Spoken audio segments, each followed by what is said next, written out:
সাবেক আইজিপি বেনজির আহমেদকে কারাগারে পাঠানোর নির্দেশ দিয়েছেন আদালত। উচ্চ আদালতের নির্দেশে ঢাকার বিশেষ জজ আদালত 1-এর বিচারক নির্দেশ দেন। সকালে তাকে গুলশানের বাসা থেকে ডিবি কার্যালয়ে নিয়ে যায় পুলিশ। সাবেক আইজিপি বেনজির আহমেদের 7 দিন রিমান্ড দিয়েছেন আদালত। অপরাধ করে কেউ পারবে, তিনি সাবেক আইজিপি হোম আর সাবেক সেনাপতি। সম্মানিত ভিউয়ার্স, আশা করছি তোমরা ভালো আছো, সুস্থ আছো। আজকে যে বিষয়টা নিয়ে কথা বলতে চাচ্ছি, বেনজির আহমেদকে বিদেশ যাওয়ার জন্য কারা সহযোগিতা করেছে। অবশ্যই সম্মানিত ভিউয়ার্স, প্রথম থেকে লাস্ট পর্যন্ত দেখে যাবো। আর যারা চ্যানেলটাকে সাবস্ক্রাইব করেছো তাদেরকে হচ্ছে অসংখ্য ধন্যবাদ। আর যারা এখনও করেনি অবশ্যই রিকোয়েস্ট থাকবে এই চ্যানেলের মেম্বার হওয়ার জন্য। তো শুরু করছি, অবশ্যই পাশে থাকো। রিকোয়েস্ট থাকবে প্রথম থেকে ভিডিওটা লাস্ট পর্যন্ত দেখার জন্য। বিচারক নির্দেশ দেন। সকালে তাকে গুলশানের বাসা থেকে ডিবি কার্যালয়ে নিয়ে যায় পুলিশ। সাবেক আইজিপি বেনজির আহমেদের 7 দিন রিমান্ড দিয়েছেন আদালত। অপরাধ করে কেউ পারবে, তিনি সাবেক আইজিপি হোম আর সাবেক সেনাপতি। আমাদের দেশের প্রচলিত আইন অন্যায় যে পদ্ধতি, তাকে শাস্তির কাছে সমাজ। দেশের শীর্ষস্থানীয় সংবাদ মাধ্যমের খবর, সপরিবারের চম্পট মেরেছেন বেনজির। দেশের সীমানা পেরিয়ে তিনি এখন আছেন সংযুক্ত আরব আমিরাতের দুবাই শহরে।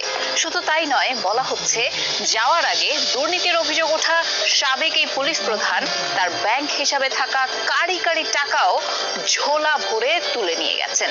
তাহলে এখন কি করবে দুদক? সাবেক আইজিপি বেনজির আহমেদ ও তার পরিবারের ব্যাংকে থাকা স্থায়ী আমানতের প্রায় 100 কোটি টাকা তুলে নিয়েছেন 1 মাসের মধ্যেই। বেনজির আহমেদকে নিয়ে নাটকটা পুরো বাংলাদেশের মানুষ এবার বুঝে ফেলছে। বেনজির আহমেদের সম্পদ ক্রোপ করা হবে বা তাকে তার সম্পদের হিসাব দিতে হবে, এরকম কারফিউ জারি করার পরও 1 মাসের মধ্যে 100 কোটি টাকা তোলার সুযোগ কেন করে দিল? বেনজির আহমেদ ও তার পরিবারের ব্যাংকে থাকা প্রায় 100 কোটি টাকা তুলে নিয়েছেন 1 মাসের মধ্যেই। তার মানে বেনজির আহমেদকে গ্রেফতার করা বা তার সম্পদ ক্রোপের বিষয়টা কি জনগণের সাথে নাটক করা হচ্ছে না? কয়েকটা ভিডিও যদি আপনারা আজকে দেখেন তাহলে বুঝতে পারবেন বেনজির আহমেদের সম্পদের সাথে কারা কারা জড়িত রয়েছে, এবং এই সম্পদ করতে বেনজির আহমেদকে অবশ্যই কেউ না কেউ সাহায্য করছে। যারাই সাহায্য করছে তারাই এখন বেনজির আহমেদকে দেশ ছেড়ে পালিয়ে যাওয়ার সুযোগ করে দিচ্ছে। বেনজির আহমেদকে নামে মাত্র যে তাকে চাপে রাখা হয়েছে, এটা কিন্তু আজকে ভিডিও দেখলেই বুঝতে পারবেন মানুষকে কিভাবে বলদ বানানো। প্রধান তার ব্যাংক হিসাবে থাকা কারি কারি টাকাও ঝোলা ভরে তুলে নিয়ে গেছে। তাহলে এখন কি করবে দুদক? বেনজির কিংবা তার পরিবারের অন্য সদস্যদের বর্তমান অবস্থানই বা কোথায়?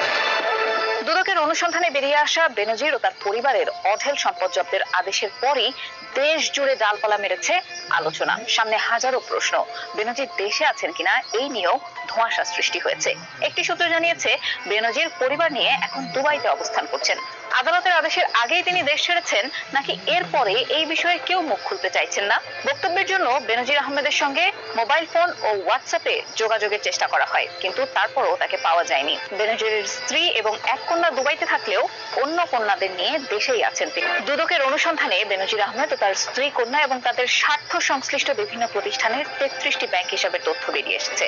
দুদকের আবেদনের পরিপ্রেক্ষিতে গত 23 মে এগুলো ফ্রিজ করার আদেশ দেন আদালত, কিন্তু ওই আদেশ কার্যকরের আগেই বিভিন্ন আমানত হিসাব থেকে নগদ টাকা তুলে ফেলা হয়েছে কিংবা অন্য কোনো ব্যাংক হিসাবে সরিয়ে ফেলা হয়েছে বলে তথ্য পাওয়া গেছে। অ্যাকাউন্ট ফ্রিজ হতে পারে, বিষয়টি তিনি আগেই জেনে গিয়েছিলেন, নাকি ধারণা থেকে সরিয়ে ফেলেছেন তা এখনো নিশ্চিত হওয়া যায়নি।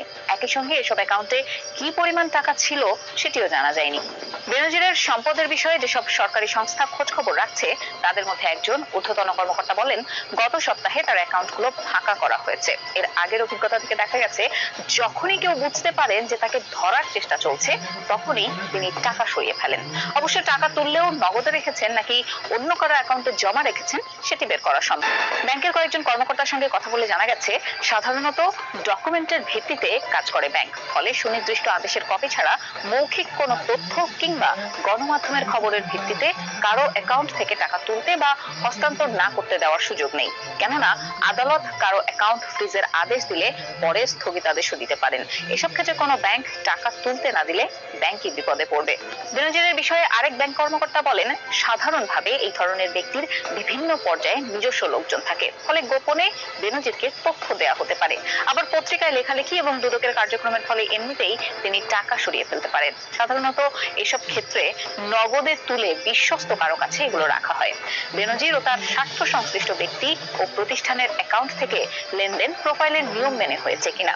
আবার টাকা উত্তোলন বা স্থানান্তরের পর ব্যাংকগুলো নিয়ম মেনে সন্দেহজনক লেনদেন রিপোর্ট STR এবং নগদ লেনদেন রিপোর্ট CTR করেছে কিনা সেটাও দেখা যেতে পারে। দুদক জানিয়েছে, বেনজিরের ব্যাংক অ্যাকাউন্ট ফ্রিজ করার আগে কাছাকাছি সময়ে সংশ্লিষ্ট ব্যাংক থেকে টাকা উত্তোলন করা হলে এই ক্ষেত্রে তাকে আইনের আওতায় আনা হবে। ওই টাকা কোথাও বিনিয়োগ করা হলে সেটি অপরাধলব্ধ অর্থ হিসেবে ধরা হবে এবং এটি দুর্নীতির মাধ্যমে অর্জিত মোট সম্পদের সঙ্গে যুক্ত হবে। আর উত্তোলন করা অর্থ কোনো খাতে বিনিয়োগ করা না হলে তাকে মানি লন্ডারিং অপরাধের আওতায় আনা হবে। দুদক আরো জানায়, ব্যাংক হিসাব ফ্রিজ করার পর অভিযুক্ত ব্যক্তি কোনোভাবেই ওই সব হিসাব থেকে টাকা উত্তোলন করতে পারবেন না। এই পর্যায়ে অভিযুক্ত ব্যক্তি সংশ্লিষ্ট ব্যাংক হিসাব থেকে টাকা তুলে নিলে এই ক্ষেত্রে ব্যাংকের দায়িত্বশীল কর্তৃপক্ষকে আইনের আওতায় আনা হবে। সিটিজেন টিভি নামে একটি স্যাটেলাইট টেলিভিশন চ্যানেলে বেনজির আহমেদের 2 মেয়ের মালিকানার তথ্য পাওয়া গেছে। সিটিজেন টিভির পরিচালক তার বড় মেয়ে ফারহিন রিশতা বিনতে বেনজির ও ছোট মেয়ে তাহসিন রাইসা বিনতে বেনজির। 2017 সালে এই টিভি চ্যানেল অনুমোদনের সময় তারা দুইজনই ছিলেন শিক্ষার্থী। বেনজির পরিবারের সম্পদ অনুসন্ধান করতে গিয়ে এই তথ্য জানতে পেরেছে Bangladesh financial intelligence unit BFIU। এই তথ্য ইতিমধ্যেই দুদকেও পাঠানো হয়ে গেছে।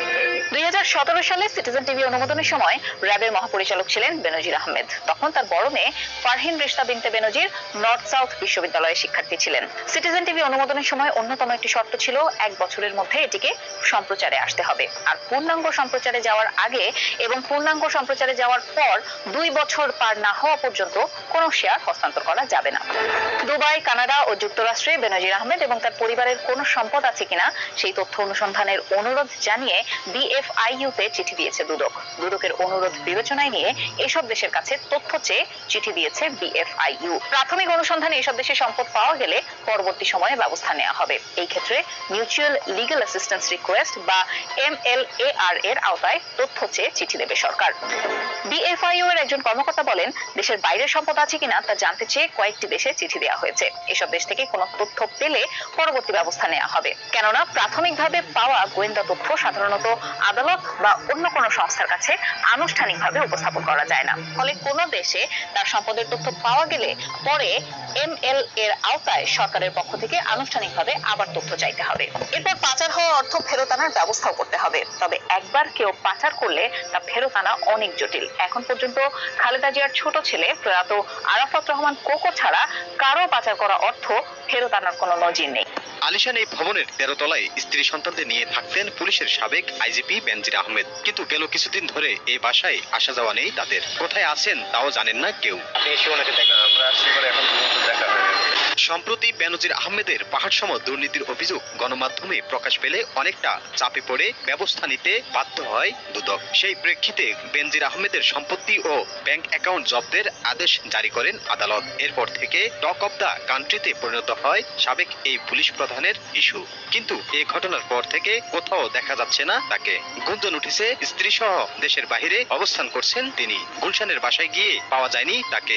এ বিষয়ে সাবেক এই পুলিশ প্রধানের সঙ্গে যোগাযোগের চেষ্টা করলেও বন্ধ পাওয়া যায় তার মোবাইল নম্বরে। দুদক বলছে বেনজির আহমেদের বিদেশ যাওয়ার গুঞ্জন সত্যি কিনা তাও খতিয়ে দেখছেন তারা। না আসলে ওনার অনুসন্ধান করে না আসলে উনি যদি বক্তব্য দেয় বা বক্তব্য দিতে না আসে, আইনের নির্ধারিত বিধান অনুযায়ী ওনার বিরুদ্ধে অনুসন্ধানকারী কর্মকর্তা যে তথ্য পাবে সেই তথ্যের ভিত্তিতে দিবে। আমরাও শুনতেছি সেই ধরনের ইয়া থাকলে সেটাও আইনের বিধান আছে, কিন্তু সেটাও কমিশনের সিদ্ধান্তের ব্যাপার। ওনার বিদেশ যাওয়ার ব্যাপারে ইয়া করবে কিনা, দরখাস্ত দিবে কিনা, এটা অনুসন্ধানকারী কর্মকর্তা নিতে হবে। ডিএমপির কমিশনার থেকে র্যাবের ডিজি, চাকরির প্রতি ক্ষণে ক্ষণে ছিলেন ক্ষমতার উচ্চ আসনে। IGP হিসেবে দায়িত্ব পাওয়ার পরই যেন চূড়ান্ত ক্ষমতায় প্রতিষ্ঠিত হন তিনি। আর এমন ক্ষমতায় থেকে গড়েছেন পাহাড়সম সম্পদ। দুদকের তথ্য বলছে IGPর ক্ষমতার অপব্যবহার করে শুধু স্ত্রীর নামেই গড়েছেন 500 একরের বেশি জমি। সেই সঙ্গে সন্তানদের জন্য নামে বেনামে কোম্পানি গড়ে লোপাট করেছেন শত শত কোটি টাকা। তবে এত সব অভিযোগের পরেও মুখে কুলুপ এঁটেছেন বেনজির আহমেদ। এপ্রিল সর্বশেষ তার ফেসবুক পেজে পোস্ট দেওয়ার পর আজ অব্দি কোনো বার্তাও নেই তাতে। সে সময় এসব অভিযোগকে অস্বীকার করেছিলেন তিনি। বলেছিলেন বিলকে তাল বানানো হয়েছে এবং দুইটি বিষয় তথ্যকে ভুল প্রেক্ষাপটে বিকৃতভাবে পরিবেশন করা হয়েছে। বাকি 10টি অভিযোগ বা তথ্যকে ফুলিয়ে ফাঁপিয়ে শুধু তিলকে তাল নয়, তাল গাছের ঝাড় সমেত তাল বানিয়ে ভুলভাবে উপস্থাপন করা হয়েছে। আমি মনে করি যে আমার এই বক্তব্য থেকে সকল ধোঁয়াশা এবং কুয়াশা দূরীভূত হবে। বেনজির আহমেদের দুর্নীতির একের পর এক চাঞ্চল্যকর এসব তথ্য শেষ পর্যন্ত কোথায় গিয়ে থামে তা দেখার অপেক্ষায় দেশবাসী। বেনজির আহমেদ তিনি আমাদের দেশের টাকা আত্মসাৎ করছেন, তিনি এই যে হাজার হাজার কোটি টাকা।